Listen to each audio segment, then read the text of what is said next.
আরে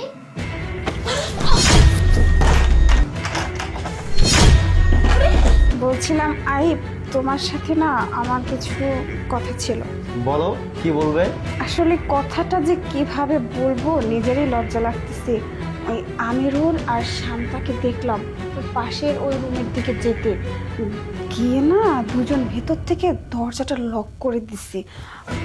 আরে আরে আরে আরে শোনো না, শোনো আরে আরে আরিফ, আমার কথাটা তো শোনো। আরিফ, এই রুমের এক্সট্রা চাবি আমার কাছে আছে। আরে আরে তুমি আসছো? আরে আরে তুমি আমার সাথে এমন কেন করতেছো? পিয়াই তো এই রুম পর্যন্ত আমাকে নিয়ে আসছে, তারপরে এই রুম আমাকে ধাক্কা মেরে ফেলে দিয়ে চলে গেছে। তুমি না বিশ্বাস করলে পিয়াকে জিজ্ঞেস করো। শান্তা, তুমি মিথ্যে কথা কেন বলতেছো? তুমি এখন ধরা পড়ে গেছো বলে সব দোষ তুমি আমার উপর চাপাচ্ছ, তাই না? কি প্রিয়া, তুমি মিথ্যা কথা কেন বলতেছো? তুমি তো আমাকে এই রুমে ডেকে নিয়ে আসলে, নিয়ে এসে আমাকে ধাক্কা মেরে ফেলে দিলে। আমি না, তুমি তো আমার সাথে ছিলে না? তুমি সবকিছু বলো বলো না সত্যি কথাটা। আরে পিয়া যা বলতেছে তো সত্যি বলতেছে। তুমি তো আমাকে এই রুমে নিয়ে আসছো, নিয়ে এসে বেডে শুইতে বলছো। আমি না, তুমিও মিথ্যা কথা বলতেছো। আরে ওরা দুজনেই মিথ্যে কথা বলতেছে, আর তুমি একজন মাত্র যে কিনা সত্যি কথা বলতেছে, তাই না? আমাকে কি বোকা পেয়েছো? তুমি আজকের পর থেকে না কোনোদিন আর আমার সাথে যোগাযোগ করার কোনো চেষ্টা করবে না। আরে আরে প্লিজ তোমার কথা শোনো। আরে শোনো না কথাটা। এইবারই তো হবে আসল খেলা। শান্তা হবে তোমার আর আরিফ হবে আমার। সবই তো তোমার প্ল্যান।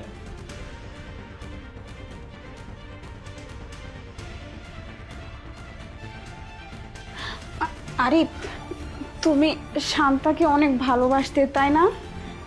হ্যাঁ টিয়া, আমি ওকে অনেক ভালোবাসতাম, ওর সাথে এমনটা করছে। আরে আরিফ, আরিফ, আরে বাস, তুমি তো দেখতেছি শান্তার প্রেমে অন্ধ হয়ে পাগলই হয়ে গেছে। ও তোমাকে ঠকিয়েছে বলে। আসল কথাটা তো তুমি জানোই না। এই সব কিছু হচ্ছে আমার প্ল্যান। এখন তোমার আর আমার মাঝে কেউ আসতে পারবে না।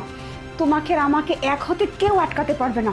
আজ থেকে তুমি শুধু আমার। আমি তোমাকে অন্য কারোই হতে দেব না। আমার সব প্ল্যান সাকসেসফুল হচ্ছে, প্ল্যান মাফিক সব কিছু এগোচ্ছে। আমি তোমাকে পেয়ে ছাড়বো, পেয়ে ছাড়বো। বাহ বাহ বাহ বাহ প্রিয়া, কত সুন্দর নাটক সাজিয়েছো। তুমি এই কাজটা করতে পারলে আমার সাথে? হ্যাঁ, করেছি। আমি আরিফকে পেতে যে কোনো কিছু করতে পারি। আমি আরিফকে নিজের করেই ছাড়বো, বুঝতে পারছো? সেটা তোমার কখনো হবে না। আরিফ যা দেখার তাই দেখবে, বুঝতে পেরেছো? কিভাবে দেখবে? ও তো বেহুশ হয়ে পড়ে আছে, আর জানবেই বা কি করে? আমি ওকে কিছু জানতেও দেব না, বুঝতেও দেব না। আর তোমার কথা ও বিশ্বাসও করবে না। ঠিক আছে, সেটা সময় কথা বলবে আরিফ কার কথা বিশ্বাস করবে আর কাকে বিশ্বাস করবে না। আচ্ছা ঠিক আছে, দেখাই যাবে। হ্যাঁ প্রিয়া, আসলেই তো আমি শান্তাকে অনেক ভালো। আরে আরে ঠিক না? তুমি তুমি তো বেহুশ হয়েছিলে। হ্যাঁ, বেহুশ হয়েছিলাম শুধুমাত্র একটু তোমার অভিনয় দেখার জন্য।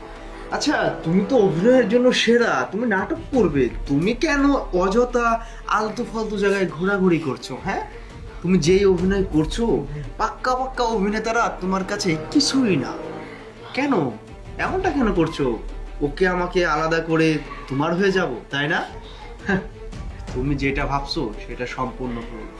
দেখো, ভালোবাসাটা এমন জিনিস যাকে মন থেকে বাসা যায় না, তার থেকে কোনোদিনও আলাদা করা যায় না, যতই তুমি জাদু মন্তর করো। আর হ্যাঁ, তুমি যে কাজটা করছো এটা কখনো আশা করিনি তোমার থেকে। তোমার বিষয়টা পরে দেখবো। Get out. আরে হ্যাঁ, যেতে বলেছি।